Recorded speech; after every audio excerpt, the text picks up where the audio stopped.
Actor Alec Baldwin is speaking about the deadly shooting on a movie set that happened back in October. He says he did not pull the trigger of the gun that killed cinematographer Helena Hutchins. Alec Baldwin finds himself at the center of controversy once again, unable to resist the spotlight. For years, he thrived in Hollywood, never hesitating to criticize those who didn't align with his views. Now, as the situation shifts, he takes on the role of the victim. Once quick to mock and belittle, he now portrays himself as the misunderstood artist, the fallen star facing unfair scrutiny. The irony is hard to ignore. At this point, the conversation is no longer just about a tragic accident. It has become a narrative shaped by an actor skilled at keeping the focus on himself. The Rust shooting was a devastating incident, yet rather than acknowledging his part in the tragedy, Baldwin appears more focused on deflecting blame. His response has been one of defense, shifting responsibility rather than addressing the deeper issues at hand. A figure known for calling others out now seems reluctant to accept accountability, framing himself as a target instead. Instead of confronting the situation with responsibility, he expresses frustration over being criticized, as though the world should see him as the one wronged, and yet, he seems genuinely shocked that Hollywood has finally distanced itself from him. It wasn't enough that a life was lost under his watch. No, in his mind, the real tragedy is that he is no longer treated as Hollywood royalty. He is taken to interviews, crafting dramatic narratives of his personal suffering, as if the world should stop and sympathize with him.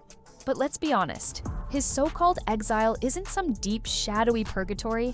The only thing truly haunting him is the weight of his own arrogance. This is the same man who spent years speaking out against gun rights, treating the Second Amendment as a problem only he had the wisdom to solve. Yet, when the time came to demonstrate the responsibility he so often demanded of others, he failed.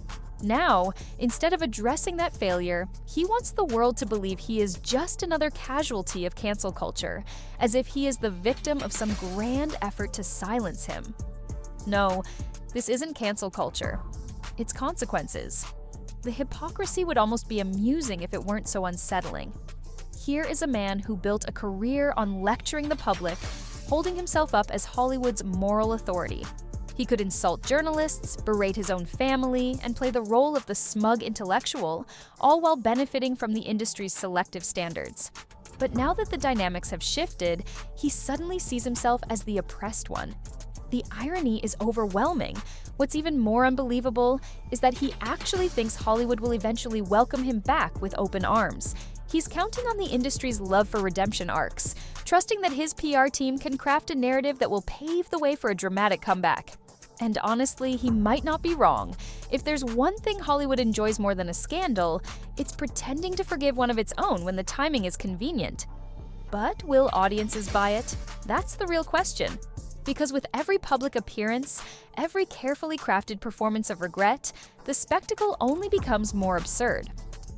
Notice, his desperate attempts to rewrite history, to cast himself as a noble warrior fighting against a cruel and unjust world, are beyond cringeworthy.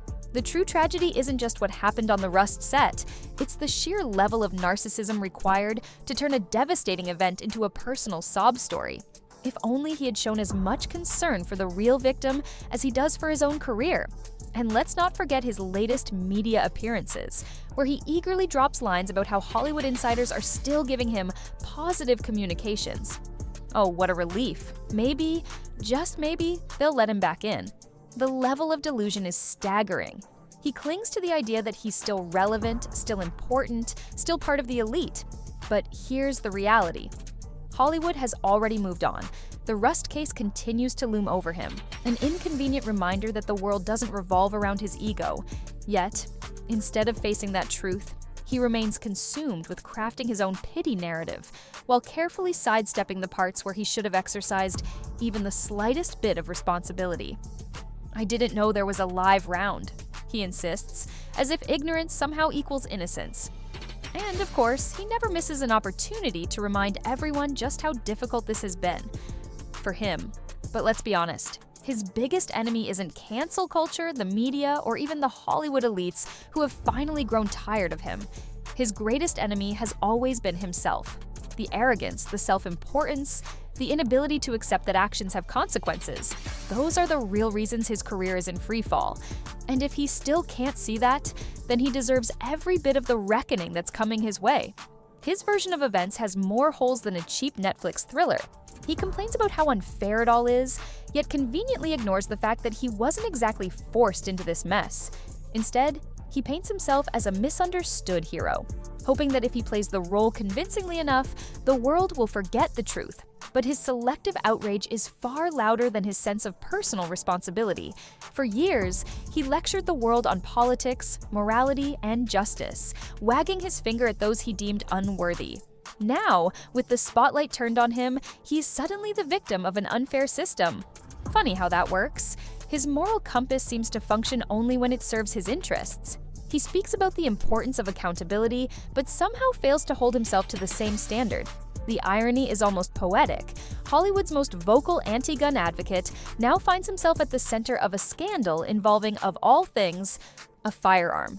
And his attempt at a comeback? Absolutely cringeworthy. He's not just trying to salvage his reputation, he's rewriting his entire narrative. Suddenly, he's the outcast, the unfairly exiled artist, as if Hollywood hasn't been a revolving door for disgraced celebrities who manage to find redemption. Let's not pretend that Hollywood has a conscience. It never has. It's not about ethics, it's about timing. And right now, Baldwin is learning what it feels like to be on the wrong side of it. It doesn't. Hollywood is an industry built on hypocrisy, where moral outrage is performative and punishment is based on popularity, not principle. Yet Baldwin clings to the idea that he's been unfairly cast out, as if he's some tragic figure rather than a man facing the consequences of his own actions. Then comes the family card. He wants everyone to know he has 7 kids. Why? Because apparently, reminding people of his children is supposed to erase all past misdeeds. It's a desperate appeal for sympathy, but no one's buying it. Social media is having a field day, mocking, dissecting, and exposing every flaw in his argument. The memes alone could fill an entire documentary. His attempt to shift the narrative from industry outcast to misunderstood warrior isn't just failing, it's backfiring spectacularly. And here's where it gets even more absurd. For years, he built his brand on tearing people down, ridiculing his political opponents, and mocking others for their personal failings. Now, faced with his own reckoning, he expects the world to extend him the grace he never gave to others. Now that he's on the receiving end, he's suddenly a champion for justice. The double standard is staggering. His arrogance and self-righteousness have left him with few allies, and now he's scrambling to find a way back into Hollywood's good graces. But even his most loyal fans are beginning to question why they should defend him when he never hesitated to attack others. The legal battle isn't helping either.